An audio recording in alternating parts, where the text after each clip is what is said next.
WSTX. I am your host, Norman John Baptiste, also known as Bappo. It's a beautiful morning here on St. Croix in Virgin Islands, and I feel good. I'm excited about the opportunity that the Creator has blessed me with to be alive and well on planet Earth, to be just, taking in all of what's happening around us. There are lots of exciting things going on. The recent trip by astronauts to the moon, well, actually didn't land, but that's exciting because the first lunar landing took place in 1969, and after so many years, finally we were having people looking at the prospects of a new moon landing, if I put it that way, with a bigger view towards moving on to Mars. Lots of exploration taking place on the planet Mars.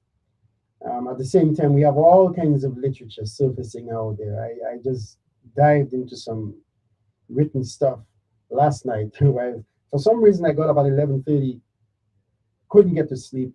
And so I said, man, let me check out some stuff on YouTube. And I came across some information, which is kind of unsettling. I wouldn't advise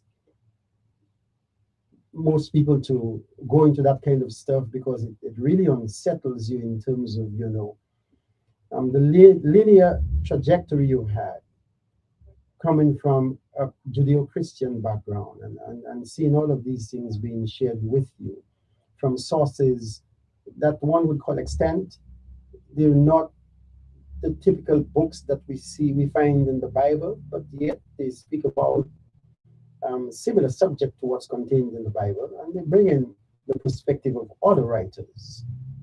And man, it's deep, it's broad, it's unsettling as far as I'm concerned, but it doesn't shake my faith, because actually these people who wrote these things, they believe in the Creator Most High. They ascribe to a lot of what the Bible presents to us. It's just that they have extra perspectives. They have other views, other understandings. Some sort of like, if you've heard of the Gnostics and their belief system. These folks are into this kind of stuff. And I just found it somewhat unsettling, but it's pretty deep and interesting information, which I believe holds a lot of truth. And so it's pretty exciting when you come across these things and you put these things in juxtaposition with what's commonly known, acknowledged, accepted. When you see what they're presenting and you look at some of the predictions, prophecies, revelations that we find in the Bible, very, very interesting. And so I find that it's an exciting time to be alive on planet Earth. An interesting thing I found out also, and I'm going to get into that a little later, but let me pause it for now, because I want to express my gratitude, my thanks, my appreciation to the Creator Most High. And I want to do this publicly because I want folks to know that I believe in a Creator Most High, the prime source of all that we see, all that we know of, and even that which we don't know about. In other words, it is what one of the philosophers, I forget which one is it, who said that the Creator is the sine qua non of existence, meaning that without the Creator, nothing. So that all that we see, all that we know of, all that we perceive comes from the source, the Creator. And I know some people have problems with, the notion, the concept of the Creator that we have from biblical sources, from Islamic sources, but I don't have a problem with that. I think the Creator has particular representation as he appeared in a burning bush, which burned. The bush was not consumed, although there was fire. In other instances, he's appeared in different ways to people, and there is an interesting encounter with the Creator in the book of Genesis, where Abraham is sitting on the door of his tent and he sees three men coming towards him. He gets up to make some preparations for them. They come. He asked his wife to prepare, to get a kid, dress it up, prepare it so they can have and bake some cakes. And the three men apparently sit with Abraham, have a meal with him, and then two of them proceed on to Sodom. They're angels. The third one remains with him, and the third one is identified as the Lord. And so I said to myself, but how could angelic beings have a meal, a physical meal with a human being? Kind of strange because we were told that, the Creator Most High is a spirit, not flesh and blood as we are. But although we were created in his image and likeness. But the interesting thing here is that those higher beings, the Creator included, the Creator Most High that is, they can do shifting. The power is beyond our comprehension as humans. And so certainly they could have sat with Abraham and given the impression of, consuming food which they didn't really consume. And then we've had other cases where when an offering was given to the higher beings, the angels, they just simply did a dance and a fire came down and consumed the stuff, So it's interesting. But I believe in the existence of a Creator Most High, and I share that with my audience, my viewers, and I want to welcome you this morning, whether you're on Facebook, Instagram, or you're listening via radio. I want to welcome you to the program. Now, as we get into discussions, let's not forget that the numbers here are 7730390 and 7730490. And we do invite you to call and share with us. Not necessarily your take on what I present, but you may have something that you'd like to share with us, a point of view, a discovery, whatever it is. Feel free to give us a call and share with us. We'd be more than happy to hear from you. Again, as we continue, I want to touch upon a few items that have been in my craw for a while. I did promise that I would speak about some of them, but let me see. I suspect we may have somebody online. Let me check this here. Hello, Colin. Good morning and welcome. Good morning and it's beautiful Monday paradise. Good morning to you and welcome to the program. It certainly is a beautiful Monday morning. I have a big announcement. Uh-huh. It's a special announcement. Are you getting married? No. Wow. Not as exciting as that. It's not as exciting that as... one would be a bombshell. All right. You getting married? No, I said that one would be a bombshell. Which one? You getting married? About getting married. It depends on who you're getting married to. Huh? If you're getting married to, maybe I don't even know, but there are some people I know, based on the absence of chemistry between you and them, if you're getting married to one of them, that's problem. No, I'm not getting married. All right. Not anytime soon. I hear that. I need to enjoy my free life as it is now. Mm-hmm. Well, listen, my head is here. I'm enjoying life. If I tell you the truth, I'm sitting here. I have a cup of coffee that I got from the little place next door, and I'm here with you. Those on Facebook can see me. I'm sipping on Facebook, on my coffee. But hey, I am so occupied. Uh-huh. And I don't want, anybody to feel they're not so important, they left out. So right now I'm more focused, I'm more self-observed. And, but nonetheless, I have love in my life, which is important. Uh-huh. No, but the special announcement is this. Today, the election system of the Virgin Islands is offering training in how to complete the form for financial disclosure. You aware of that? I am aware of that, yes. Okay, so it wasn't special to you, right? No, because I have been involved with that on so many occasions, that I pretty much know how it pans out, how it's done. I even mentioned to you that I think it was last week I said on one occasion when I submitted campaign disclosure based upon my own money that I expended, I was told I didn't have to do. So you don't necessarily have to form a political or campaign committee. Mm-hmm. You don't, right? No, but it's advisable if you're going to be receiving donations from folks to run your campaign that you should. Never run for office. And why I'm bringing it up is the people are just now in this political frenzy, and you have a lot of misinformation out there, conspiracy theories, propaganda, and you have someone who is taking the election system, of course, claiming that the Democratic Party has filed financial reports. Obviously, the individual doesn't have an understanding of the process. It's not a party that files, it's the nominee, right? The nominee. It's the candidate or the political party committee, not a party. Right. And let's clarify here. The candidate can file, but the candidates committee can also do it. In other words, the signatures required at the bottom of the page is that so requires signatures. Ask for the signature of the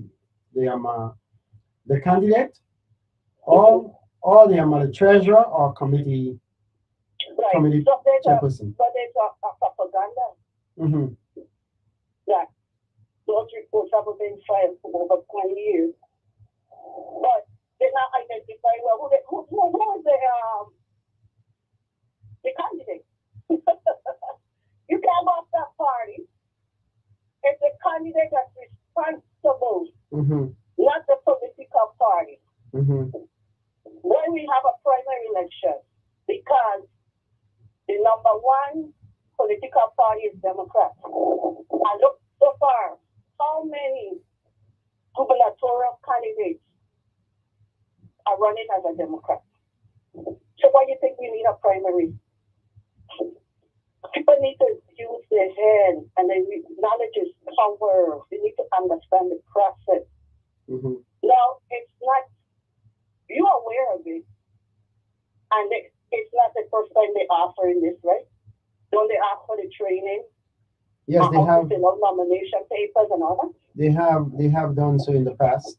So if I hear a special announcement, a big announcement, aren't you anticipating something that you are not already aware of? Certainly. Well, let's not ignore the fact that you have a number of persons who have expressed an interest in running for office this year, and they're new to the process. Yeah, and you could adopt your formal candidacy, right? And you would expect some kind of event, like maybe a big endorsement. I would. But if I'm expressing my feelings, that I didn't feel excitement, I wasn't feeling exuberant like others, and in fact I felt bored because I was anticipating this Saturday some major announcement, something that I didn't know already, not a confirmation of a rumor. And by me expressing, I am bored. Can you wait, hold up. We need some clarification here. You are expecting some exciting news over the weekend. I what? Are you saying that you are expecting exciting news over the weekend? Yes. Saturday? All right. And it didn't come through. And when I didn't get the expected news, I felt bored. And I expressed that, which is my constitutional right, freedom of expression, freedom of speech. Is that criticizing a candidate? Is it being negative? No, but let me ask you, are you talking about an anticipated... Hold on. Are you... But wasn't a statement made that there would have been an announcement on 3 separate occasions? If there was an announcement, it was special with big. Uh-huh. No. So it was special, it was big. Okay. I hear you. Yeah. I hear you. For those who feel that way. Uh-huh. But I'm entitled to my feelings. Right. I didn't feel special, I didn't feel big. Okay, now I understand. I've caught your drift now. Uh-huh. I've caught your drift. I know where you're coming from. All right. Okay, see what I'm saying? Yeah. And because I express that feeling, I'm being negative. So expressing my feeling, not telling people how else to feel. I'm supposed to keep my mouth shut. I am not supposed to express my feelings. The others could express theirs. They could talk about how excited they feel. And that's the constitutional right. But I'm supposed to feel the same way. Because people facts can be very right. Feelings don't lie. How a person feels, that's about that person. That's not about somebody else. True. Some of us. Not a criticism.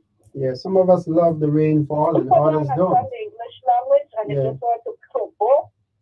They want to instigate. But I won't fall for the trap. I know a lot of times supporters are so passionate for their candidates. They do the complaining. That was said to the candidate. If you have supporters like that, you need to talk to them. They're doing you a disservice. That doesn't make any sense. You should try to focus on getting support for your candidacy. And I hope any other candidates that have this big special announcement, when they announce, I hope, it's my opinion, I can't tell nobody what to do. I could say how I feel. I hope they don't come and regurgitate the problem. Tell us what we already know. Give us a litany of issues, the WhatsApp, hospital, crime. What is it we don't know? Don't we all know what the issues are? They've been for some of the persistent now for decades. DRS. How is telling me the problems that we have in the territory going to convince me I should vote for you? It's general. How is the society, previous administration or the current administration, in a negative way, not in a constructive way? I know some people never recognize the accomplishments of the Brian Roach administration. And that's their right. But facts can be very fast. You're entitled to your feelings, but you're not entitled to your own facts. So any candidate that come in and encouraging, for those condemn their supporters to stop it, the more slinging and cheering. A lot of people are being negative and getting personal. They say something about your character, but you don't condemn that kind of behavior. But come and tell me, all of them going to make promises. You're not going to make promises if you decide to run. Anybody can make a promise. A promise is a comfort to a food. It's easy to make promises. But in any event, people have a right to choose which candidate they wish to represent them. You're not going to choose somebody you don't feel meets your criteria, but my criteria and your criteria might not be the same. So I consider the best candidate may not be who you consider the best candidate. But we have what is known as a representative democracy. Whoever gets the most votes, it's going to become governor, period. I don't want to hear nothing about machine rings. I don't want to hear people don't know who they vote, who's the best candidate. I don't want nobody to disrespect the will of the majority because people have a right to choose whoever they wish. And I am promoting no candidate. I think everybody who throw their hat in the ring so far, I commend them. At least they're doing something.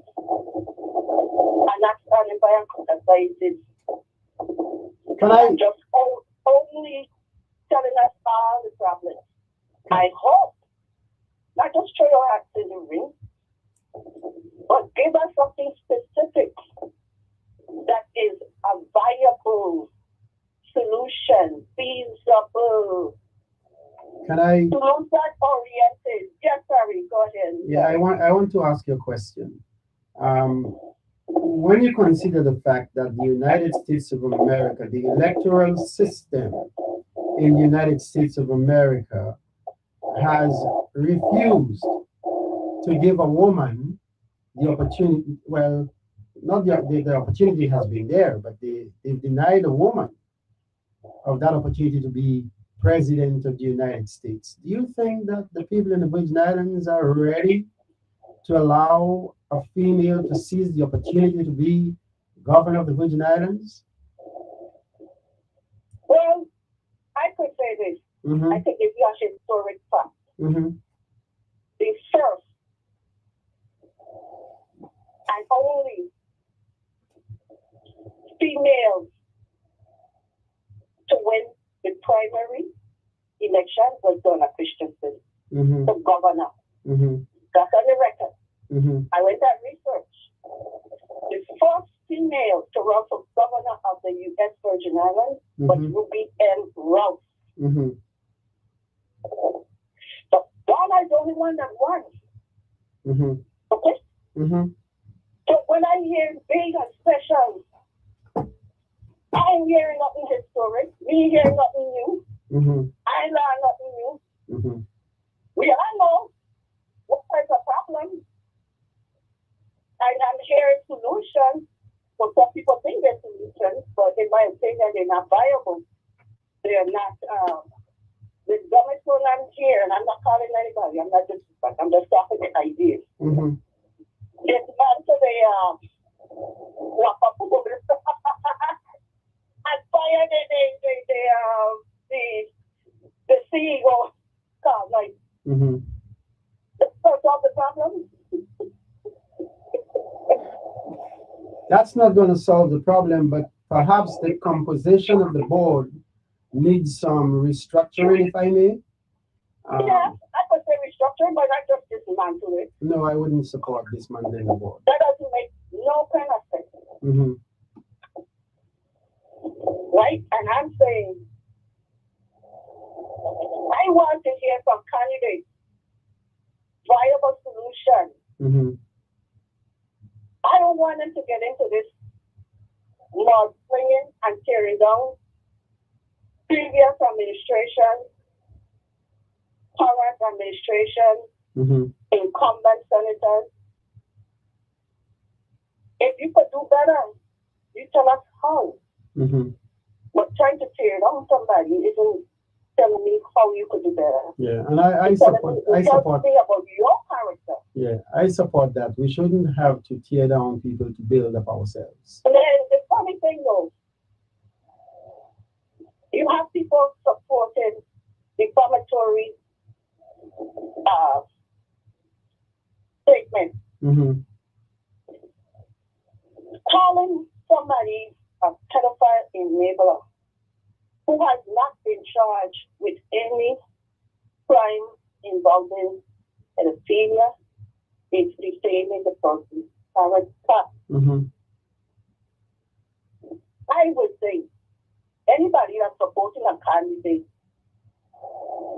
and you calling a candidate another candidate a pedophile enabler, I would say to the candidate that you're supporting, you need to stop it. Stop that. Because do that as Virgin Islands. We don't have to resort to that dirty, nasty politics. We could evolve we could resolve issues using our intelligence, not our emotions, intelligence. And it's character assassination because you don't support the candidate. I condemn that. And I think candidates should condemn it. I hope you, if you decide you want to be a candidate, you should condemn that if anybody is out there. And I have a lot of confidence in you as a former educator, talk show host, we speak truth. And I think we really need to work together to combat that type of ignorance, disrespect, and that type of propaganda and conspiracy. We need to combat it. Fight it with truth and facts. Facts can be verified. I would say facts can be verified. I hope you would inspire other candidates how you conduct yourself. Because talk is cheap. You might not politician could talk. A really good politician could talk a seal off a face. And make promise to the moon, okay? But a person with true integrity, win or lose, gonna speak the truth.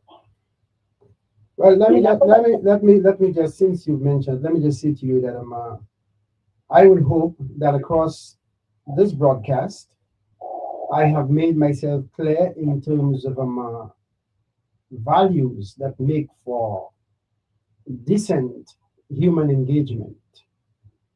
I would think in terms of my legislative record, when people go back to a law on the books which calls for character education in the schools, again, it's all about developing character that makes for good social engagement. And so I don't see anywhere in terms of what I have advocated that an allowance for character assassination has been made. I am definitely opposed to character assassination. I am definitely opposed to people bearing false witness against others, unless you can prove by real tangible facts that somebody is guilty of some kind of violation of law, then you shouldn't so accuse the person. You shouldn't so condemn the person.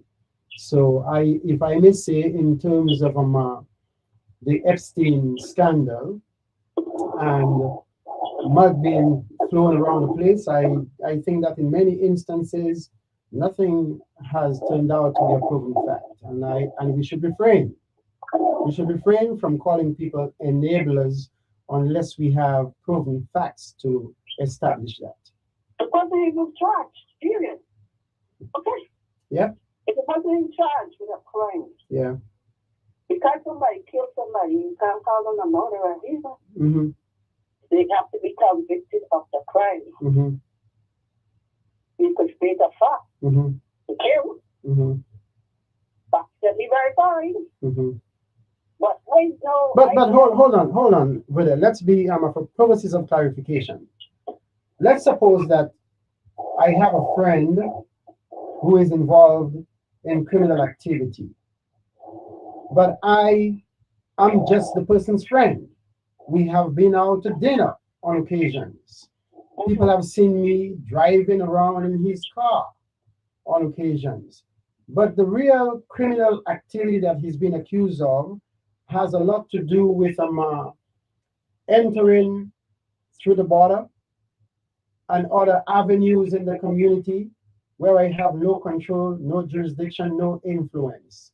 So that if this person's criminal activity is facilitated by people who work at certain stations or given points, that doesn't make me a guilty party. I am just the person's friend. That doesn't mean that I'm involved in the person's criminal activity. And so when you're connecting dots, you're establishing points that relate to each other. You shouldn't just bring me into the mix simply because I'm a friend of the person's. Because I may be a friend, we grew up together as children, you've chosen to engage in criminal activity, that does not implicate me in any shape, form, or manner. Right, because some people are saying, show me your friends and I tell you who you are. Mm-hmm. And they say, boys of a feather flock together. But there are exceptions to that. There are exceptions to that. I may be your attorney. I am representing you.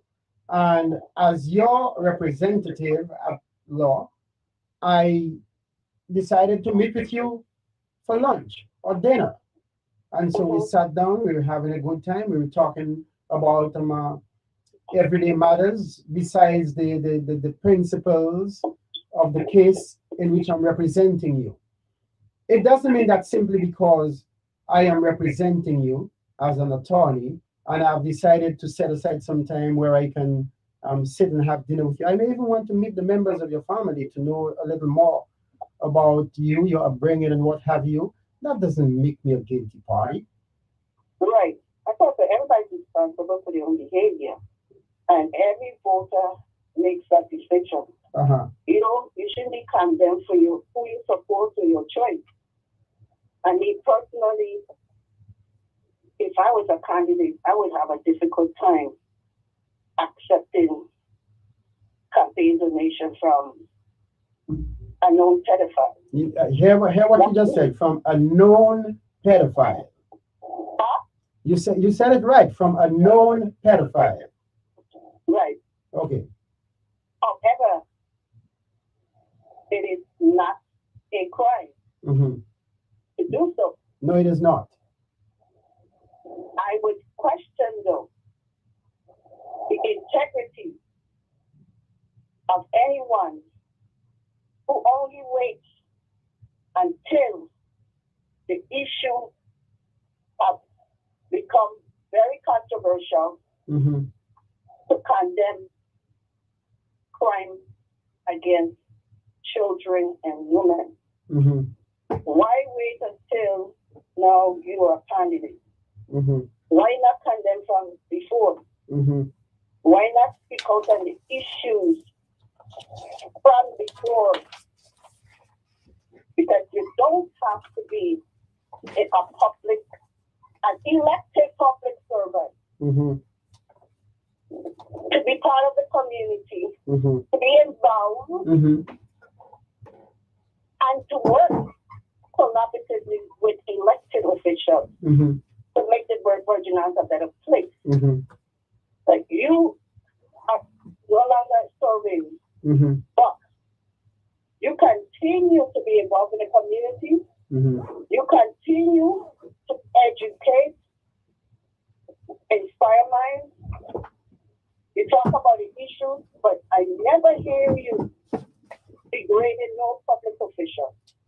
Never. You don't even want to mention name when you're talking something sexual, like who's the senator, farmer senator, who promised they would support you over measure and then change. You don't even do that. No. Because it shows integrity. No. Yeah, I wasn't taught in that manner. I wasn't trained. But you know, it speaks to a person's character when they come and they wait. I want to degrade others. I could take it. I could take the blues. But the ones that's why I like the ones to come and give you some speak. I could take the pitch far. I'm immune to the insult. Okay? It's not going to stop me from speaking. Call me anything you want to call me. You could never rob me of my intelligence and my integrity. I will continue to speak on issues, not to come and put down anybody else for their feelings or opinions. Well, let me share this with you and those listening and viewing in terms of what we choose to say about individuals that can become pretty detrimental to the person's well-being.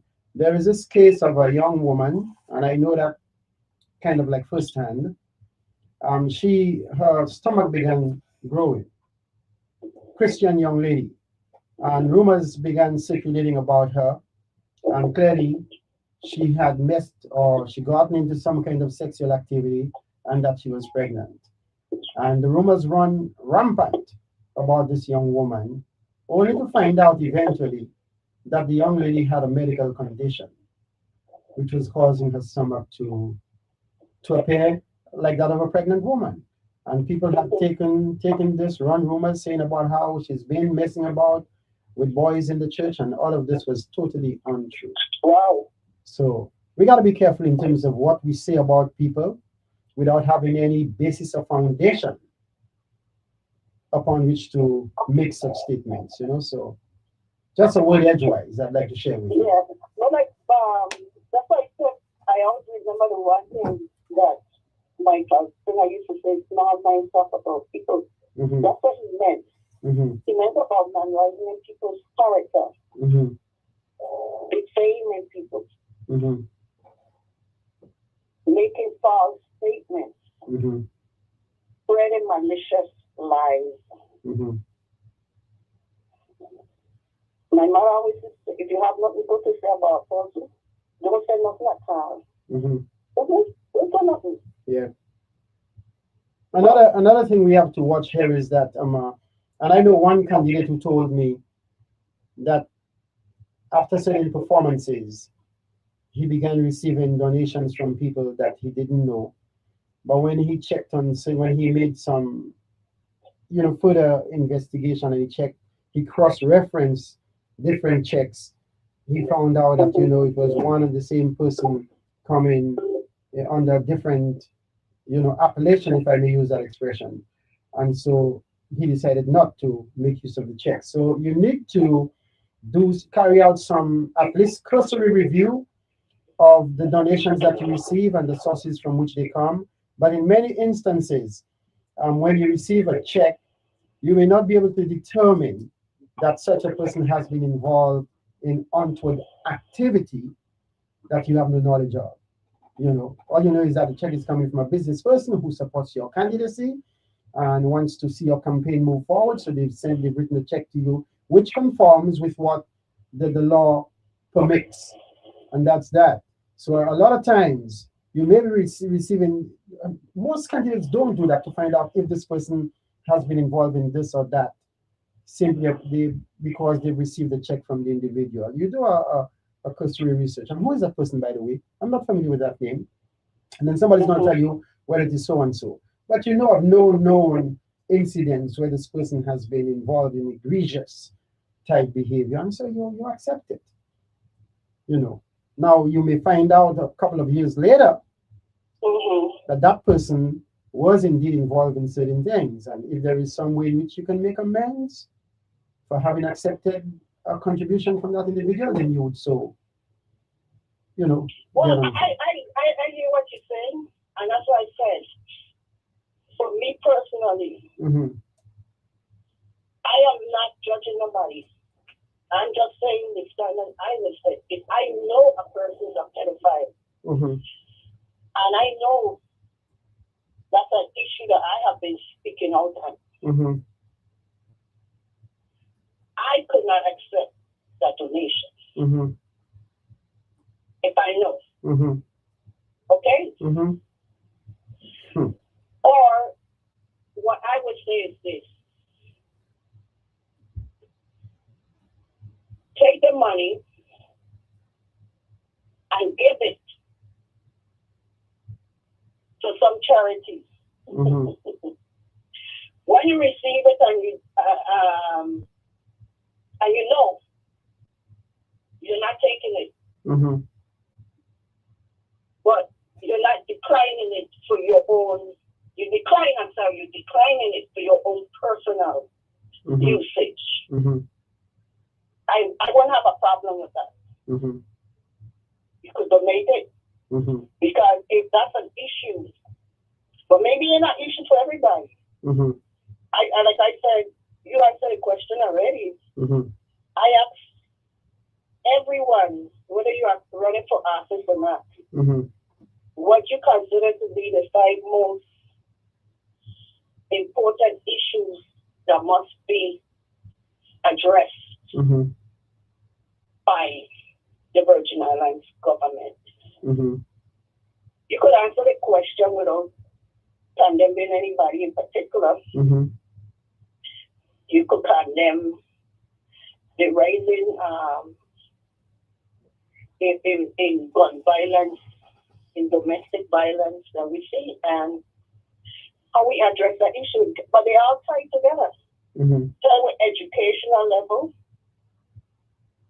some people feel desperate.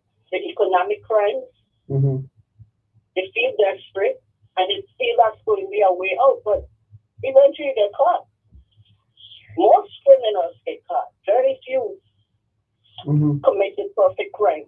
Mm-hmm. And especially when I hear people saying things like, oh, the government officials thieving the money. I'm like, explain I want to me. Do they get a check that go in a personal bank account Mm-hmm. that they could withdraw funds from? Mm-hmm. It's so much check and balances when it comes to public funds. Mm-hmm. Isn't it the legislature controls the purse string of the government? Mm-hmm.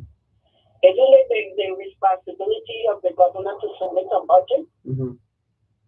Does the governor get cash in his hand? Yeah. Well, he got a paycheck and he put cash in, for a paycheck. Let me ask for us to be a little open-minded, because when you look at them at least two of the recent convictions of government officials, those convictions are now facing appeal of sorts, in that the two individuals are saying that there is not really evidence to convict them of the charges that were brought against them, and they were saying that essentially what they got from this individual was a gift. And of course, the court is going to review that. I'm certain you know who I'm referring to, the two cases that I'm referring to. The court is going to review that. I look at that's what I said. Before I judge people, I like to focus on the process. Uh-huh. They got a trial, mm-hmm. right? Mm-hmm. A jury trial. Mm-hmm. The jury looked at the evidence, mm-hmm. and they came to a decision. Mm-hmm. Conviction. Mm-hmm.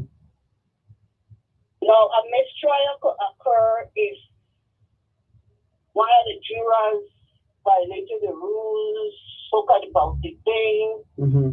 or we find out one of the jurors had a former sexual relationship mm-hmm. with the plaintiff or something like that. Mm-hmm. You could see a mistrial. Mm-hmm. I don't see any evidence produced to declare a mistrial. Mm-hmm. Now, in terms of appealing, mm-hmm. that's your right. You can mm-hmm. appeal to a higher court, right? That's mm-hmm. your right. Mm-hmm. And judges. I don't know about you can appeal, but I don't know about turning what you call revoking the to overturn a conviction. Overturn it. Uh-huh. There are rare.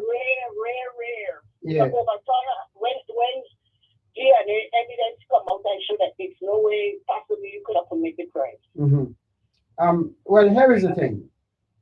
You know what happens in a court of law, to a large extent, there would have to be presented case studies to show where a precedent had been set that allows for a judge to overturn a particular jury ruling, so that mm-hmm. it must be something that has been tested before, right. that can be introduced. So we never know. We never know where attorneys are coming from, what information they have at their disposal when they take certain steps. We have another case going on where the two individuals who are accused of misusing COVID-19 funds, that mm-hmm. they've been allowed to, under, I don't know if it's Rule 29 or what it is, but there's a rule that allows for pre-trial intervention. And so those two individuals, the attorneys moved for pre-trial intervention. The judge accepted that, and they've reviewed the cases. And now these guys, they're going through a period of almost like they're set for probation, a period of probation. And if nothing comes up against them, of course, the charges are dismissed.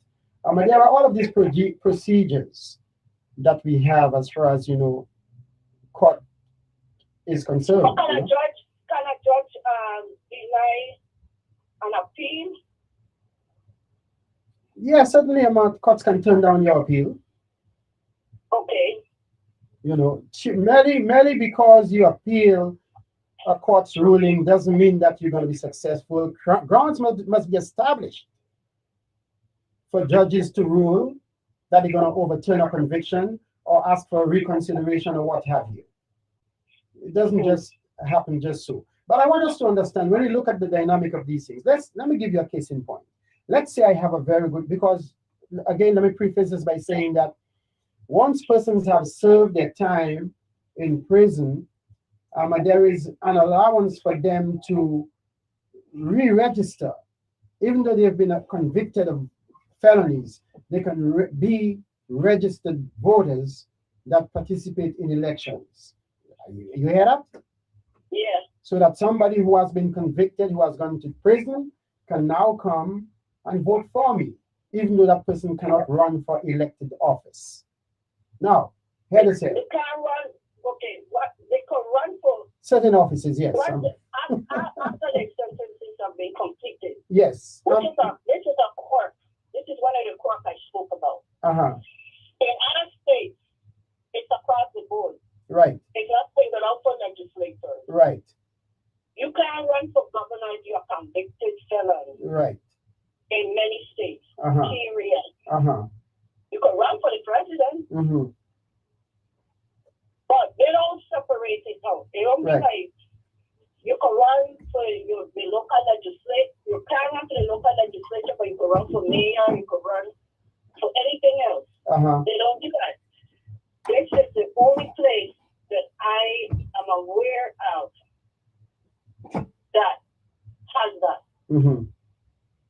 quirk. Yeah. It's just for senators. Right. Now, I look at one. You can't be a convicted felon and run for delegate to House of Representatives or for governor. That's one. But here is the U.S. Virgin Island is the only one like that. True. But here is what I want us to, given all of what we're hearing within the public arena when it comes to candidates running for office, I want us to be very prudent in terms of the judgments that we make, and hence the reason why I am presenting this. Let's take this scenario. I have a very good friend of mine. She's an excellent accountant, but she has served some time in prison because she got involved in some drug dealings, and she spent time in prison for that. I am now putting together a campaign committee, and she's been nominated to be my treasurer. And because of her skills as an accountant, I say, okay, so she's now my treasurer, serving on my campaign committee. If all goes well, I got no problems. Nobody takes that into consideration, that I have a convicted felon serving as my treasurer. It's no big deal. But if and only if something comes up in terms of an inquiry, money is spent out of my campaign funds that should not have been spent in a certain way, perhaps money spent on personal items, it becomes an issue, and we go into court. The first thing people will start saying is that I knew that she was a convicted felon, yet I had her working as my campaign, as the treasurer of my campaign committee. And so I'm saying to all of us, let's try to be prudent. Let's weigh the facts when these things begin to circulate, and let us not just be too quick. In fact, we should never resort to character assassination. We should never do that. But let's examine the facts, the circumstances, and try to be judicious, try to be as prudent as possible in arriving at certain determinations, if I may. I just want to share that with us. Yeah, I understand where you're coming from. In some states, they give a criteria. After 7 years, or something like that. It varies. But in this case, what we're pointing out is the discriminatory ways when the senatorial candidate singled out. And I think everybody should be held at the same standard. But also, too, I would think that in some cases, I don't perceive the person as no a dangerous threat. A simple thing like failure to file your income tax. That is a misdemeanor for getting a parking ticket. And you don't put that person in the same category as a murderer. Come on. Yeah. Well, again, that's a little extreme. again, I'm just asking for all of us to exercise some restraint, be judicious, be very prudent, and be very fair in terms of our judgment of each other. That's what I'm asking. Well, I'm going to wrap up and say the same thing. I want to continue my mission and passion to educate, enlighten, and inspire minds. I'm taking a neutral position. I think everybody needs to know the process. They need to know the election laws. And before they open their mouth and condemn people and talk about other people, make sure they're not defaming somebody's character. Speak truth. Verify facts. Alrighty. And we have to make a difference in this community. But respect the will of the majority. Whoever is the 7th elected district, St. Pepper and St. Croix, Thomas and John district, the at large, the delegate to Congress, the 10th elected governor, it's by the people's choice. Thank you. Thanks for calling and sharing. You stay strong. Keep the faith. Bye. Let's see.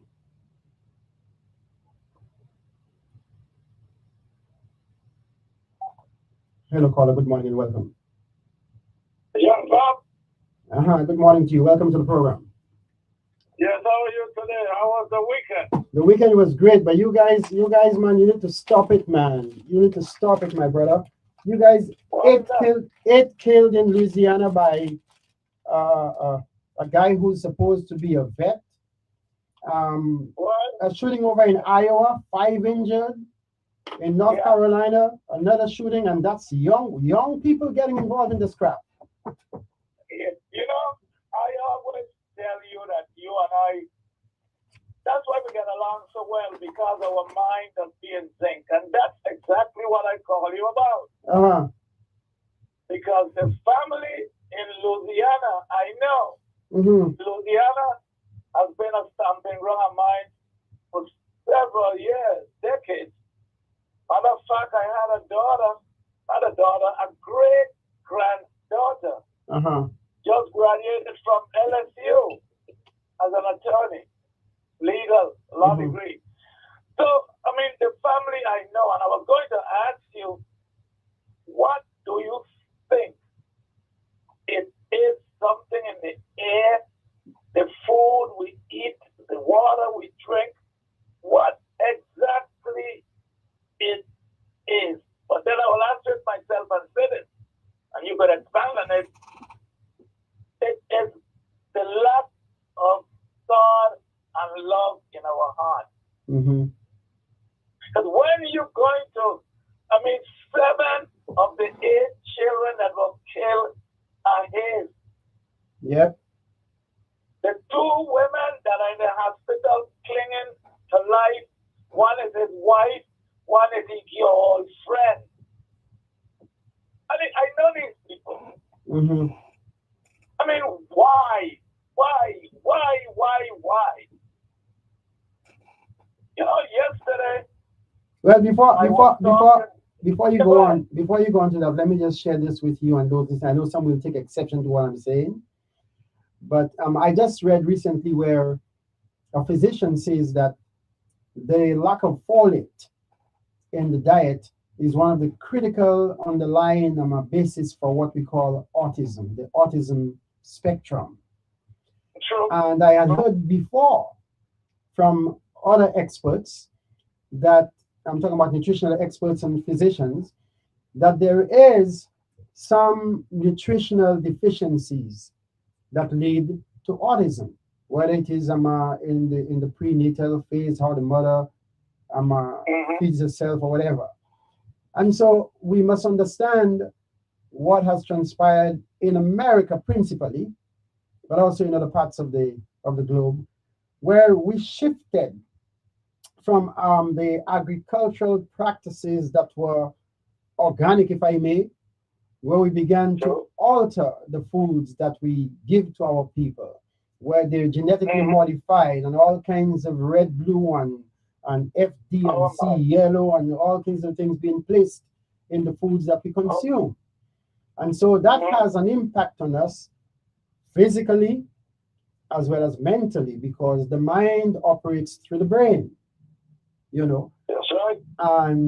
And what has happened is that we have so-called intellectuals, I'm not going to call them pseudo, but so-called intellectuals who come up with all kinds of reasons why we should abandon the way how we have done things in the past and embrace new ways of doing it.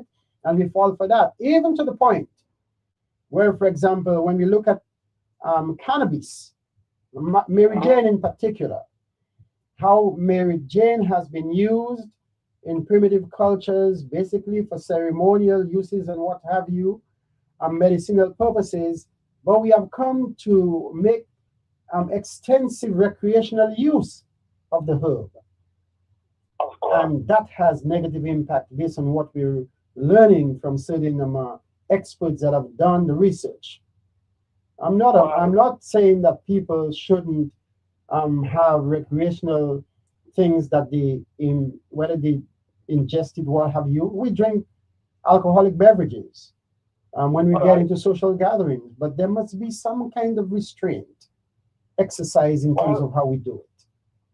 You know, you said a mouthful, John, and I've been a man of the streets and have used cannabis.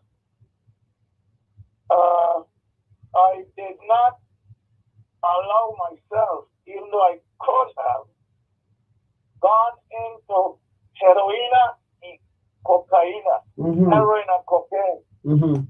But why would I want to do that when I see what it has people in the street doing? I mean, when you as a heroin addict, standing 6 feet tall, could bend over, front and your head touch the ground without falling. I mean, why do you want to be like that? You know? But then here comes the good for nothing people that make money. Big pharma. Fentanyl. Fentanyl is loose and passed through the schools of the United States. Let me tell you something. And there's nobody could offer me a sniff, a puff, a talk, and anything unless I roll that myself. They are putting too much nonsense. I mean, they're doing it not for recreation, they're doing it to kill people. You know, it's so sad that what mankind has allowed themselves to denigrate to. Let me share with you. You know the frightening part? You know the frightening part to me? I have heard a lot of folks in my homeland of the Virgin Islands say, it can't happen here. Can't happen here. Let me share this. They would say with mass murders. They say there'll never be another Pumpkin Valley. We pray and hope there don't ever be. Wow. Let me share this with you and those who are listening, because many will not tell you these things, even if they know the facts. A friend of mine who used crack once told me, he said, John Ba, you see this thing they call crack? Never touch it. Do not even try to experiment with it. He told me I used crack. I'm a strong-willed individual. So when I was ready to get off of that, I just made a decision and I got off. But he told me it's not an easy decision because when you get high off of crack, it's a feeling of euphoria that you don't. It's almost like heavenly. But when you want to get higher. Yeah, but when the effect begins to wear off, it's an extreme low state of depression that you get into, and you're looking for this crack wherever you can find it to get high again. And then he told me, he had us, because they will not tell our people that. He told me that he has been in situations with young females, and once they get into the crack thing, they open themselves to abuse. And then he told me that when they smoke this thing, there are little bits that would drop sometimes on the rug, and you should see how they go down trying to get the little pieces from the rug to get that one last hit. It's crazy. It's crazy. And now, there was 2 cases I have seen of native or like myself. Was a young lady, and for respect of the family, I won't call the last name, but she was a carnival queen at one time. She was so strung out and hooked and crack. And it wasn't nice what the men were doing. They would defecate, and she would use her face and her mouth as their toilet paper. Wow. I mean, that thing burned my inside out. Yeah, but we need to listen, but we need to speak truth. Let the people know, let the youngsters know to stay away from these things, man. Of course. The ones I've seen at the other side, male, he was a colleague of yours in the legislature. I mean, he served in the legislature. I don't know if you saw when he was there. One anthropologist, Moko Mistake Walker, Alvin Ali Paul, whom I grew up with. I can tell you. And he died asking that people tell his story. Wow. Of what he came from, an anthropologist to a senator, very brilliant, nice, handsome looking fellow that any woman would want for their husband 10 times. But he was going to the ghettos, called Peter's Garden, that's what he used to call it. And the guys know how much he wanted crack that they would take the pieces from a dog and wrap it for him. Wow. And he wasn't getting out. You want to know why? And then he would go back to Iwan, back in funny, and then beat him up and kick him up. That's what he let himself come down to. But yet, and still, there are some people say it can't happen to them. It could happen to any one of us. We have a young man from St. Thomas. We have a young man from St. Thomas who was a great baseball prospect. He got involved in drugs and lost everything. I think right now he's on a mission to let youngsters know to stay away from drugs. Yes, I know the family well too. Spars, right. That's the name. His father and I grew up together. And let me tell you something. One time I was in Manassas, Virginia. Racist, Manassas, Virginia. Them guys came through there one night. I told them, listen, not yet. Don't do it. And they went into a club and they got so much of this stuff they're selling it. They were driving BMW with Gucci seats. That's how much money they had. But that's when he really got locked up in Manassas, Virginia. Let me tell you. I don't know. But you see, when we allow common sense to be thrown out of the window, things that work, we put them away and try things that will never work. Something preceded that, Something preceded that. And again, people need to wake up and taste the bush tea, smell the coffee. Here is the reality. If you check out the beginnings of America, no matter what people tell you about America having been built on violence and all of that, but America had a foundation in the Holy Scriptures. And America at one point turned away from that foundation. God was kicked out of the classroom. God was kicked out of our homes. God was thrown over to the curb. And once we threw God out of our activities, we began running into trouble, serious trouble. And the nation is where it is today. The nation is where it is today because we kicked God. We give God lip service today. You have chaplains in the legislative halls praying and so on. But seriously, many of us, we just do that as a show. God is in the... All right. Okay. So that's why we are where we are today. Oh, yeah. Oh, yeah. There's no truth in the man of the cross. Some of them, when they're standing at the pulpit and their eyes are under the female parishioners' dresses, or they are raping young boys afterwards. I mean, hey, God is not with us, man. But even when you speak about rape of young males, I mean, all of this is ungodly activity. And we need to call a spade, man. You know, condemn these practices. It's not right. You know. But you see, and I like to talk from experience, you know, and I have to put one of my very own, my youngest son, who's now 47. When he was in 20s, when he was born in the Virgin Islands, but spent most of his life in Houston, Texas. And he got hooked with the wrong group and get hooked on drugs. Let me tell you something. When the madam, his mother called me and his elder brother, you got to come back to Houston. I went back. We spot him. We was on an overpass. We spot him back below by a smoke shop. And apparently he saw us going by. By the time we got him there, he was gone. The police got him later. No, the police didn't get him later. What happened? He ran from the police, ran to our home. Well, the police didn't ask you. They didn't even have a warrant. They kicked the door down. He went in his upstairs, the bedrooms were upstairs, in his mother's room and my room, barricaded himself in there by putting dressers and heavy stuff behind the door. Then he hid in the closet. They kicked that down too.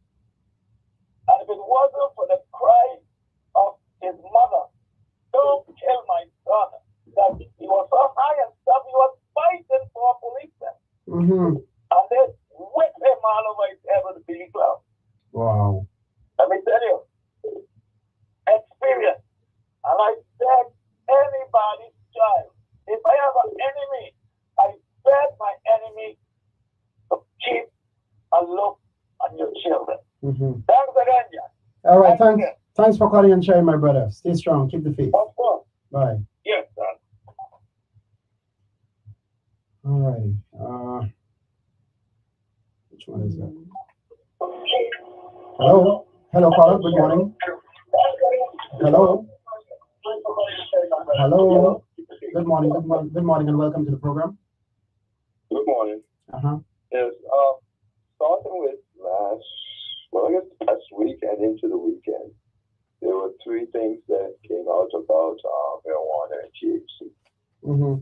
The first is that it changes the DNA in men's sperm, and which can lead to miscarriages, and also brain development issues in the offspring. So, which is one of them is difficulty learning. And so this is in the DNA of the man who smokes. And they were saying this is basically for people who smoke once or more a week, that it can happen. If you smoke less than that, you're not getting enough to cause a problem.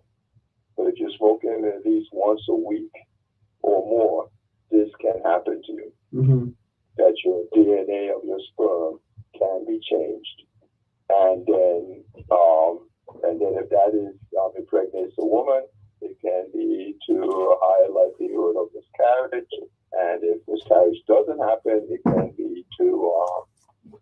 development problems of the offspring. So that's one. Two, the second thing they found difficult that the THC affects the user's memory. They remember things that never happened. And this wait, hold up. In other words, you're saying they hallucinate. Yeah, right, but not so. That definitely is. If there's no THC, is a hallucinogen. So a person who's using a wild high on it can hallucinate, see things and hear things that are not happening. But but what they discovered lately is beyond that. It's after the high is gone, they have memories that never took place. So now they're not high anymore, but they think things happened that never did. So which explains a whole lot, including why a lot of people think marijuana is such a blessing and it has no problems, no issues. Because they're not remembering, they don't remember what actually happened. And my thing is that, as a people, as a collective, we have to have programs in place. We have to have means of outreach whereby we can inform our people, have them, soundly prepared and educated, if I may, so that they can avoid these things. Because we're talking marijuana right now and the potential to abuse the use of marijuana. But there are other drugs that have come into play, fentanyl and what have you. People bring up other drugs. I'm talking about marijuana by itself. And everybody, when somebody has a negative response to it, they always say, oh, it was bad drugs, it was laced with something else. These people who do research, they are looking for only the marijuana. With all research, with all activity, there are other aspects, there are other factors that can change things. So a researcher comes up with an experiment or a study that will isolate the thing that they're looking for. This is something that any experimenter, any researcher has to do. So the ones who are researching marijuana, they're going to do something different. Every last researcher has to do this. Right. There are multiple things that can affect whatever you're looking at. And so you come up with a research or a study that is going to isolate that. Right. And have all the other. So one of the things they do is questionnaires. So are you taking any other drugs? And if the person says yes, they don't include them in the study. So now, and then to this same thing that you're talking about, the third thing that happened, and this might have happened a little while ago, but it ends up in the news because it was in the court, and the guy was convicted. This guy in the UK, a known drug dealer, was driving his BMW and was driving it erratically, ended up colliding a couple of times, and the last collision, he overturned his BMW. And people went and he was trying to help him out. He got out on his own. Then he ran down the street and attacked this woman, 56-year-old woman, who had just got off the bus, attacked her from behind, punching and kicking her to the ground. And then once she was on the ground, he stomped on her head repeatedly, fracturing her skull. And she died in the hospital 2 days later of brain damage that was caused by that. They arrested him, of course, on the scene. They did a drug test on him, and the only thing he had in his system was THC, and it was 3 times the legal limit. So this was not, he was smoking something that had something different. Something. This was just THC, which is what I keep telling people. The studies are about THC. They're not going to include people who are smoking other things. And so, because how are you going to know whether it's the THC or whether it's the other thing if you included people who are doing other drugs? That's like rule number 1. The very first step in doing any study or research is isolating the thing. When you in school, they teach you the scientific method, and that's the one. That's I think number isolate what it is you're studying. So I don't know where people coming up with a thing where whenever you talk about studies, they say, oh, it's other drugs.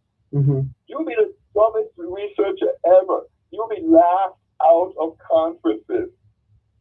Your stuff would not be published in the journals that use referee thing where they send the studies out to other people, to your paper out to other people, to just before they get okay from those people before they publish it. Because that's the very first thing they're gonna be looking for. And hold on. Because I want to make something clear here. You're a scientist, right? Yes. Okay. Because you see, a lot of times people here, and I am not an expert. I host the show, but I want people listening and viewing to understand that the person communicating with me is somebody who has scientific knowledge, scientific background, who has been engaged in. As I said, you don't even have to be a scientist. If you just pay attention to, I think they do teach you a scientific method in biology. That's the first science course that a student would take, and then they take chemistry, and then some of them, a few go on to take physics. But biology is the first one that's required by everybody, and in that they have the scientific method. All right. So people should know this. They don't. They choose. Well, then again, maybe not, because if you're smoking marijuana, maybe your memory could be faulty. So maybe you didn't get this one. But for those who were sober while taking biology, should know that this is the scientific method. Well, at least we're sharing this information publicly so that our people can be forewarned, and we're told that to be forewarned is to be forearmed. So I want to thank you for calling and sharing with us. Well, as I'm telling people, winter is coming. We're getting ready to open up the first marijuana dispensary. And in the fall, they say. You're going to see all this stuff increasing. You're going to see mental health, homelessness is going to go up, because this is what happened in all the other states that legalized it. Every last one of them. Well, so I tell people, winter is coming, wear helmets. Well, when you're going to need one. Don't forget that we also have choices on Friday evening, so you need to call and let the young people know about these things. And that's what I put things out. It's up to people. You don't want to believe me, that's fine. I know I did my part. I let people know what I have learned. And I leave it up to them. They can do whatever they want with it. That's what I would hope they would do with it. But I'm not God. I'm not just God. God don't force you. God gives man free will. That's so who am I to take it away from them? Yeah, that's all you can do, is to give some sage advice and admonition. So we want to thank you for that. And so I know I did what I did. I know I did my part. And the rest is up to each individual. Every man, as Bob Marley says, every man has a right to decide his own destiny. Absolutely. And in that judgment, there's no partiality. Yeah. Well, my brother, thanks for calling and sharing. No problem. You take care. Blessings to you. Bye. Did I lose the other person? Let's see. Hello? Hello, caller? Hello? Yeah, hello? Yeah, hello. Good morning and welcome to the program. Yes, good morning, Mr. Bobby. Good morning to you. How are you doing, man? I am good listening to you all. I've been on one side of the coin, and other people been on the other side of the coin. But yes, for all, a lot of you all know a lot about the other side of the coin, and you never experienced it. Like the last person that just called, right? We against this marijuana business. Now, I used to smoke. I could tell you that. I used to smoke. And in my circle that I used to be, I never see these things what it's talking about people going to kill people and all kind of nonsense. I never seen that thing in my lifetime. Never. So it behooves me to know that people take things from people who never experienced nothing, and they want to tell you what's going on. You know what I mean? And again, I hear you. And what happens to one individual might not happen to 20 other individuals who smoke marijuana. I know of a case of one young man. He was in his late teens, early 20s, where he smoked marijuana and he got lost in a discotheque. He couldn't find his way out of the discotheque. You know. You think they only smoking in the discotheque? I don't know, but I know that he did smoke marijuana that evening. And it all comes down to marijuana then. I'm not saying that you may be right that he perhaps, I don't know, he might have, he was in a disco, he might have had a couple of drinks as well. But I'm saying that he lost his way in the discotheque. He couldn't find his way out. He was trying to go to the bathroom and he was just lost. You know, I also have my suspicion about an individual who used to smoke daily, and I saw some manifestation of a physical weakness, if I may, that I personally associated with that. I'm not a doctor. I'm not a physician. I can't. Just my suspicion that the continuous smoking of marijuana on a daily basis had an impact on her. And who knows if marijuana smoking doesn't have an impact on unborn children too. Have we done the research? Perhaps not. I'm simply saying that we ought to be very careful. We got to be cautious. Mr. Baptiste, listen, let me tell you something, right? A lot of people who get in high places in this Virgin Island,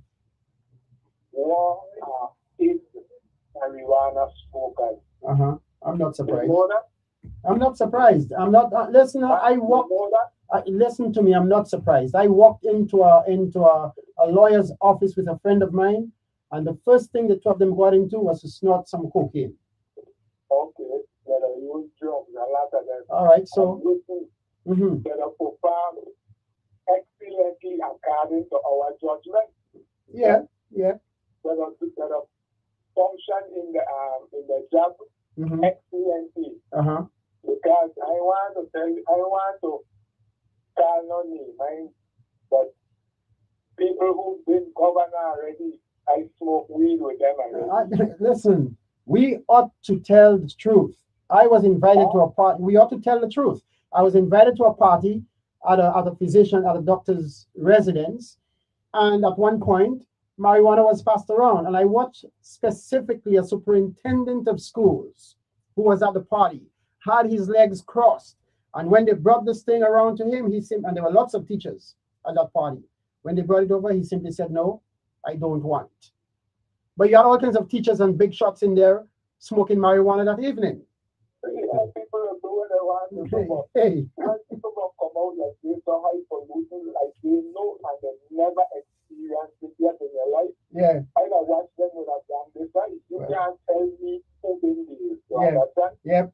You can't tell me because I see different. That's all it is. Yeah. But my thing is that we ought to put a word of caution to the young people out there in particular. But listen to this again, right, Mr. Baptiste? The people who come, the scientists, who come up with all of these kind of things to come tell you, they don't smoke too. I wouldn't doubt that. They don't smoke too, they don't use all kind of things. You understand? And they don't come with this study about 10 people and one body do this and one body do that. Now, I could say that I was a scientist when I used to smoke marijuana, and it was 0% that people are doing nonsense like what the other man explained it, because I never see it, and I've been around a lot of marijuana smokers. Yeah, but don't forget, he said that when he began his discourse with me, he said that the result of research, which just came out recently, points to. But listen. The result of my research, I do scientific work too. No, I research because I've been there. You understand? And you see these things that he's talking about. That's all I'm saying. I've never seen these kind of things. So where we don't draw the line now? Because he never used it, but he talking about things that he read or whatever, right? But I've been there. So who you gonna believe now? Well, here is the thing. here is the thing about it. One man can consume 10 beers in the space of an hour, and he can get behind his wheel and drive home safely. Another man might just drink 2 beers, and as he tries to drive his car out the lot, he gets into an accident. We all have different levels of reaction to the foods we eat, the things we drink, etc. So you might have a strong body composition. Your metabolism, your what have you, is just so strong and powerful that these things don't impact you as to how it would impact the average person out there. That's your blessing. I just trying to tell you that the majority of people who've been around me, I used to smoke with people too, and I never see them do that. Mm-hmm. What you talking about? That's what I'm talking about, Mr. Baptiste. Okay. I never see them do that. Yeah. Serious, and he used to tell like I smoke a little bit and not listen. The amount of things that I used to consume in my day when I was young, mm-hmm. It make your head spin. Mm-hmm. Well, I'm going to tell you one thing. I had a bad experience with something called Joy Juice. Them guys gave me some Joy Juice to drink one night, and this thing just had me going crazy, going nuts. I tried to buy a sandwich by where Clifford Christian had his stand out there. I couldn't even swallow the thing. My throat was dry. My system seemed to have dried up as a result of drinking that Joy Juice. I don't know how they made it, but that's something I'll tell anybody. Stay away from that. I know what Joy Juice is, though. Well, I've been out there, though. Well, I've been in the job wall.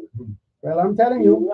So these things can have negative impact sometimes. And Joy Juice is a way different thing than marijuana, Mr. Smith. Well, it didn't do me well, But it didn't do me well. It had negative impact for me. I would never drink that again.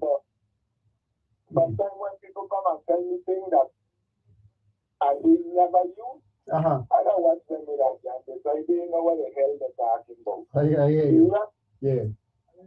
Yeah, I don't come to that conclusion, didn't know what I'm talking about. And they to say that I smoke marijuana 1 month. I smoke for years. Me shame to tell nobody. Me shame to tell nobody why I do, because guess what? I don't do it no more. I could tell you why I do. So let me ask you. Concerning marijuana, what would be your advice to young people, the youth today? What would be my advice? My advice to young people ain't going to relate to them. They got to experience what they got to experience, and when they can come a time in your life, that time you're going to say, right, I ain't going to do that no more. Okay. Because that's what happened to me. All right. Yeah, I hear that. Okay. All right. Okay. Let's hear what somebody else has to say. I got somebody trying to come in. Sorry. Thanks for calling and sharing. Be blessed. Stay strong.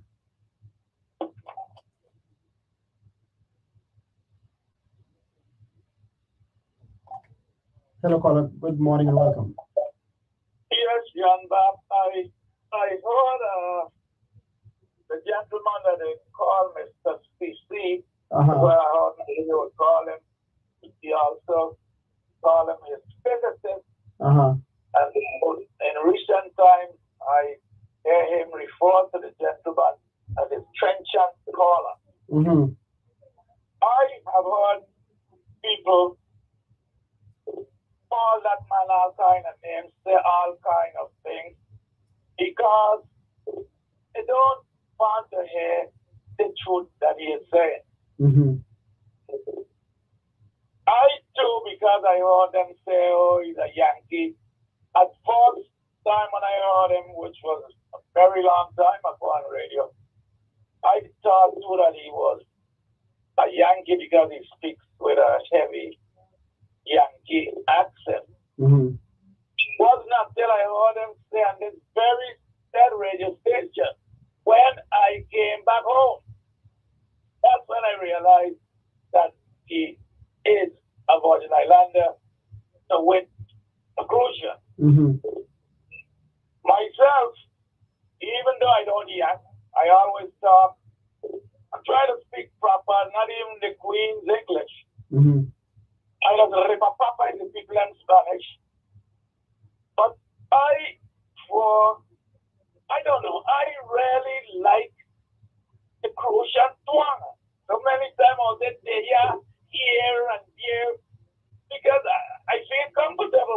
Mm-hmm. Until I was told myself, why he don't stay inside and shut a black rat? You know? Mm-hmm. I understand these people. But of course, if I was saying what they wanted me to say, then it would have been quite all right. Mm-hmm. Each and all of us have our own brain. And you don't have to mimic me or say something because you heard me say. I don't get blessed on these shows. I get blessed on a Mary show. Blessed on. Mm-hmm. By the Horsemen Association. Not that I know any more about horses than that because I know. And I came from a family of cows, mules, pigs, sheep, horse, mule, donkey. But yet and still, I wasn't saying it the way I was supposed to say it. Mm-hmm. But, you know, years ago, the talk used to be that we got to be careful because when stateside sneeze, the Virgin Islands catch a cold. It's not that way anymore. Mm-hmm. They don't have to sneeze, and we catch COVID. I heard him mention and warning to wear a helmet in whatever meaning he's put in that too. I think it's left to be desired. We all adults. Mm-hmm. And let me tell you but something. we are So many disease is going around. A man could have had a 3 years of soup, a pair of $500 designer made shoes. Mm-hmm. And he's sicker than a dog. Mm-hmm. A woman likewise could wear what I would call an evening gown every day of the week in some high heel sneakers, and her inside is rotten. Mm-hmm. We better be careful like this we do here. And let me share that with you and those who are listening. There is the narrative we get from the person who has drunk alcohol, the person who has used marijuana, and these things have no negative impact on the individual. There is also the perspective we get from those who have researched the consequences of consuming alcoholic beverages beyond the limit or using marijuana beyond the limit. We need to present that to the young people. We have to let young people know that sometimes you proceed in spite of the warnings that have been given to you, the precautions that have been forwarded to you. The young lady who has never had a sexual engagement, she gets into company with some females who have been there doing their thing. They go out to a party. This young lady has no intentions of getting involved sexually. But you get to the party, and there is a room at the house where the party is being kept. And you know what? They put on some pornographic film in that room. The young lady ends up in there. She's now watching that pornographic movie or film going on. It has impact. It has impact. Next thing, she ends up being brought to a point where she gives in. She ends up pregnant. We got to warn them about these things, you know, so that they can be on guard. And let's not take these things for granted, you know. A young girl under the influence of whether it be alcoholic beverages, smoking marijuana, being exposed to a pornographic movie, she'll give in. She will give in. Of course. But you see, and you're right, we have to take charge and we got to be the gatekeeper for our children, our grand and great grands. I mean, some are going to take the heat, some are going to fall through the cracks. And it happens a lot of times when they reach to the college or university level. At times it happens even from the elementary school level. You know? You know how many of our girls went to college on the mainland and found themselves in situations that led to absolute disaster? they went to study to be an optometrist or a nurse, and they end up being one of the sweetest prostitutes that walk the street. Man, listen, man. I know what I saw on 42nd Street in New York City. Oh boy. You know. They tell me about 42nd and 5th, 42nd Street, 5th Avenue. I know of well brought up young ladies, you know, who ended up in problematic situations on the mainland when they went out to college. Very easy. Oh my God. We gotta warn them. And even sometimes when you preach to them and you warn them, they still end up in trouble. Wow. You know. You know, it's so sad sometimes when it hits you close. And I'm going to go after saying this. I grew up in Savannah where I was born with some good people. And this one lady was from a they weren't religious, but well-kept family. Mm-hmm. Very beautiful young lady. Now, sometimes things would happen and people would say, well, the people talk and they put some spell of voodoo, juju on her. Mm-hmm. She ended up being a call girl, if that would be the right word, for when the Navy came to town. Uh-huh. Navy men would be lined up a mile long, waiting to get to her because she was so good, as I was told.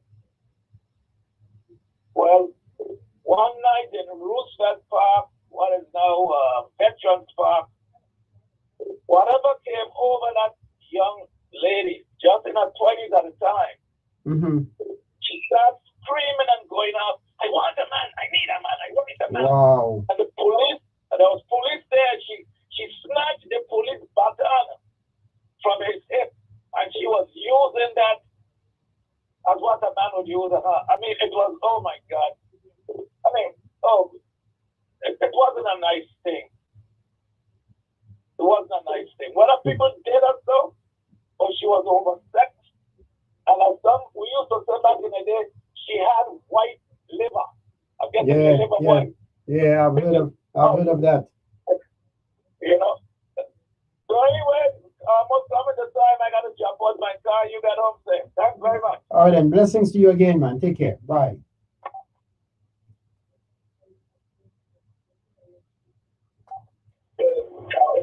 Hello, caller. Good morning and welcome.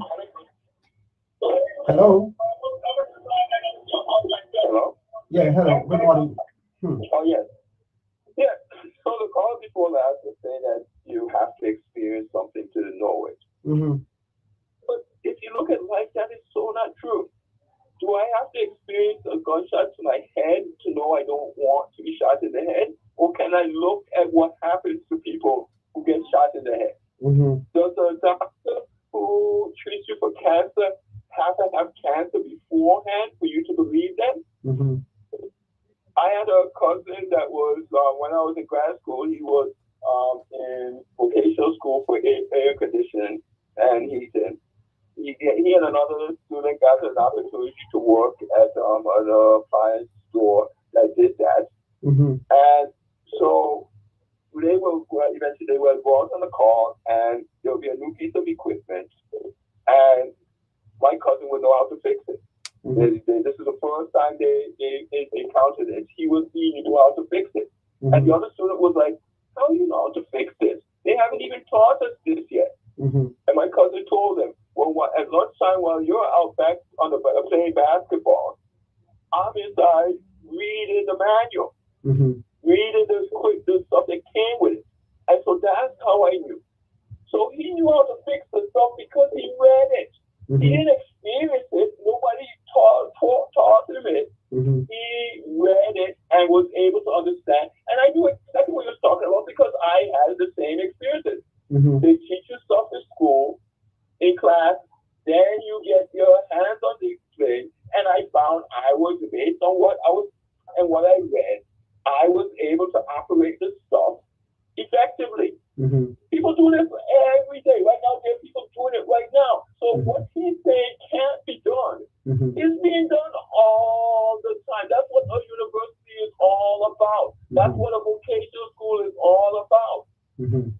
Well, here is the thing. You're It's learning from well, other people's experiences. You don't have to go out and do every single living thing that there is to do in life. mm-hmm. You can't. There's not enough time. You're not going to live long enough. Mm-hmm. In some cases, you can't get your hands on equipment. It's a nuclear reactor. Yeah. Who has a nuclear reactor at their fingertips before they get hired on the job? Mm-hmm. To learn about it in school. Mm-hmm. Mm-hmm. Actually, many people, hundreds of people go out and can apply what they learn. Mm-hmm.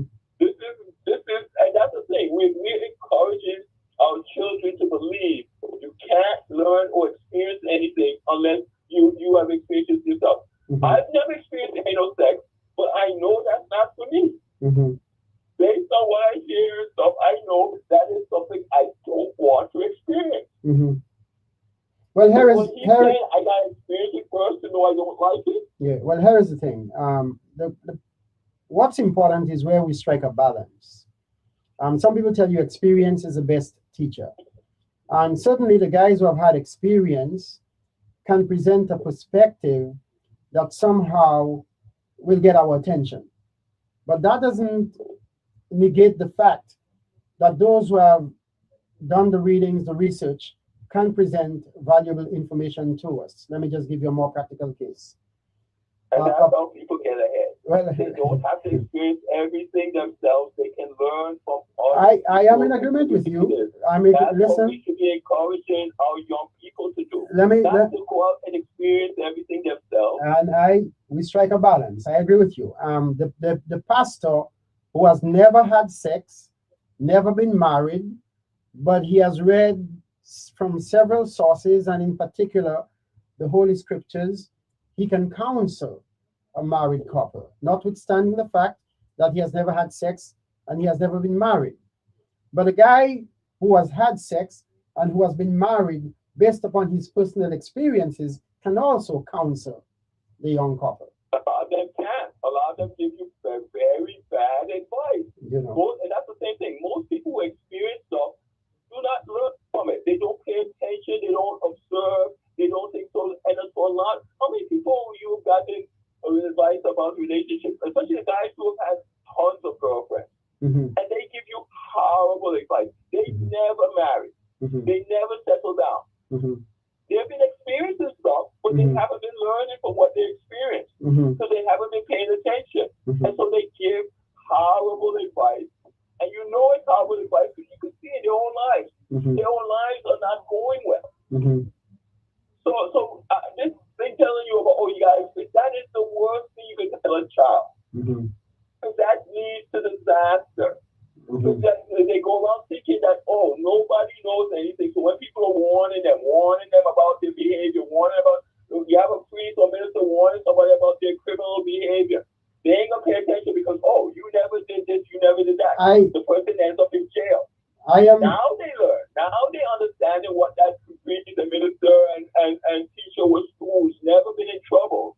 Hear me out. Trying to warn you about, because they may not have been in trouble, but they have been friends with people who have been in trouble. Like myself, I never spoke, but I've been around a lot of people. A lot of my really good friends smoke. Mm-hmm. I've been around. I see how they behave when they smoke. Mm-hmm. And the other thing that he brought up, lawyers, smokers, I specifically said, like, think about the sperm and the damage. Mm-hmm. It's somebody who smokes a lot, mm-hmm. at least once a week. Mm-hmm. These lawyers and doctors and stuff that he's mentioning, they don't smoke on a weekly basis. Mm-hmm. I've had friends like that. They smoke every once in a while, maybe every month and a half to 3 months. Mm-hmm. They will smoke, mm-hmm. and then don't do it again for another month and a half. But months. You see, by hearing taking in enough THC, yeah, for it to negatively affect them. Yeah, but herein lies the difference.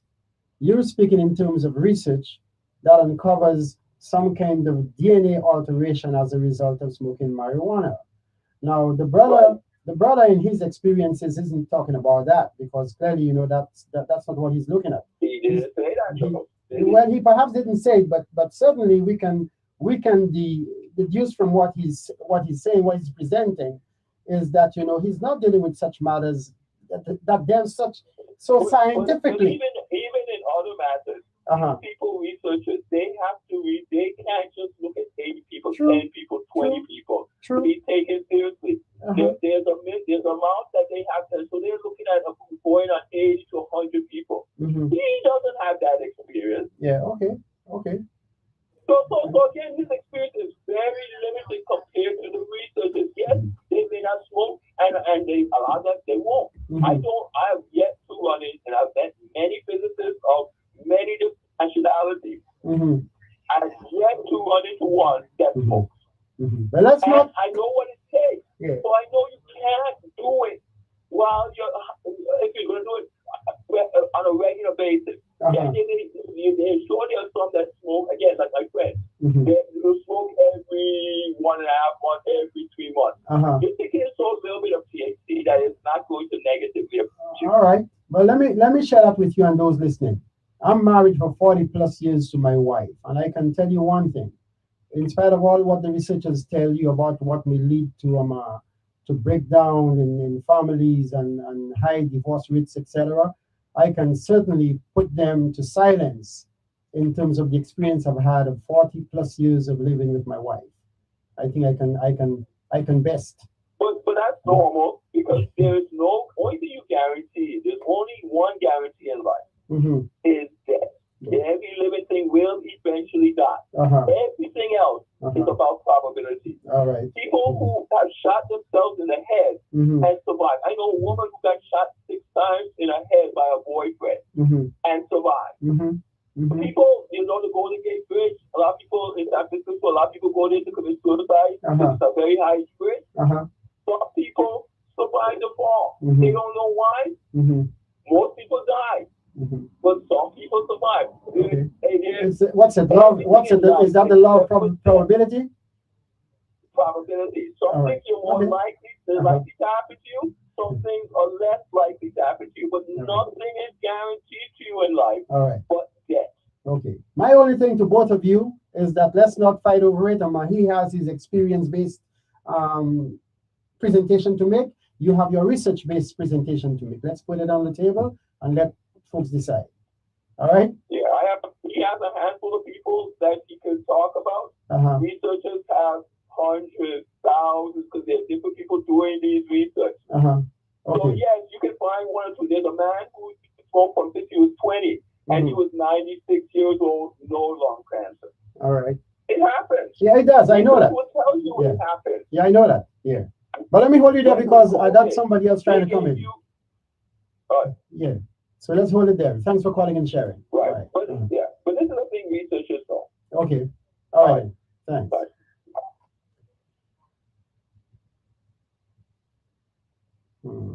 You mean I had to let my caller go and you hung up? You can call back if I accidentally cut you off whilst trying to get into you. Let's see what happens here. Hello. Good morning and welcome. Good morning, Mr. John Baptiste. Good morning to you. Welcome to the I program. don't think it's fair knowing that you come to the top of the hour to let Mr. CC come and rebuttal. If you want to rebuttal, then call back next Monday. Because he's always with this issue with cannabis. I never heard him talk nothing about cigarettes. I never heard him talk nothing about rum. Isn't it a problem now that young people in the world are drinking a ton of rum? I suppose it is problematic, yes. So why is it he always have this stick up behind cannabis and what's my good friend from Florida? For you to call in and say that. So that is a CC with that nonsense. And furthermore, 42nd Street and Fifth Avenue, you can't find no prostitutes there. That's Fifth Avenue. That's on the east side. On 42nd, on 42nd. Hold on. You're talking about on the west side, and you can't even find them there anymore. But hold on. But there was a time. Yeah, and I think that's where the reference went. But you won't find a prostitute on Fifth Avenue on 42nd Street. Okay, now not yes. Not on the corner of the public library. Right. But we must understand the relevance that the statement bore. We were talking about, I personally, I spoke about the origins, the beginnings of America, and how that was founded on the basis of scripture. And then America seemed to have allowed all kinds of philosophies, ideologies to come into play that shifted the country away from having that strong scriptural type. We coming up at the 12 o'clock hour. The purpose of my call, I ain't called because I call it to talk about cannabis. I call because my cousin just posted a picture here on Facebook who live at the western end of the state that was done by Corey Terry, where there's rats who is running in the street. As it has been like that for 4.5 weeks. Wow. I called with management authority who told me that the equipment that they have to fix the problem is broken. They even brought equipment from St. Croix that's broken. So they couldn't go to Puerto Rico, they couldn't go to Miami. What's more important? Is it more important to discuss rats that's affecting the people's health? Right now, something like cannabis. They're all they're a lot of positive things about cannabis. But my brother Grant, it's a TLC. But my brother Hedges here, you have just hold on, my brother, you've just brought out something which is very relevant. If we have raw sewage running in the streets in St. Thomas, we need to talk about that, and you're doing the right thing by presenting that now. And we have to ask ourselves the question: well, where are our elected representatives when this sort of thing is happening over in the Sister Island district? The same persons who have been there and pretty silent when the power was out for a prolonged period of time in the Sister Island district. We need to bring these things to the fore. And so I must commend you, applaud you for taking that position at this point in time, notwithstanding the fact that we were in extended conversations that prevented you. But thanks, my brother, for calling and bringing that to our attention and the attention of our elected representatives. Mr. John Baptiste, I'm going to leave with this. Last week I called the New York Power Authority, but I got an individual who I have to check back with, because a couple years back, they want a grant in the New York Power Authority to do an analysis of their system. And I was trying to get what was the result of that analysis. Was anything implemented based on you paying these people to come down and do an analysis of your system? So somebody told me, well, before you contact or speak to, I think it's Mr. Anthony Hall, Mr. Anthony Hill, who's the person that New York Power Authority who I was told to speak with. Find out from the people to be on the powers to be in the work now, what took place as a result of that analysis. Did they implement anything that was given to them as a result? So, as you talk about the power situation, that's still an ongoing issue. And here we could be in the middle of Carnival and St. Thomas. We have rascals running in the street. As people disembark the airplane, that's the first thing to smell it. Well, let's hope that by you presenting that, let's hope that persons will take it and spread the word so that some action can be taken to deal with that. All right. I want to thank you for calling and sharing. We're up on the hour. I want to say this over the air. Mr. Hannibal Ware, who I was told is now the new director of waste management. I need you to do something to address this data because it is a health hazard for the residents, and it is a disgrace and a black eye for you saying that tourism is our #1 GDP, and you're in the middle of the biggest tourism drop in the St. Thomas, St. John District Carnival. Anyhow, Mr. John Baptiste, I hope that we get to there next week a little earlier to have a more formidable discourse. And on that note, you take care. All right, you be blessed, my brother. Stay strong. Bye. All right, folks, we'll come full circle. I want to thank those who called and participated, and please spare me the blows for allowing extended discourse on this program. Until next week, same time, you stay safe, be blessed, give thanks and praises. We'll reconnect then. Bye. We ain't sparing no blows.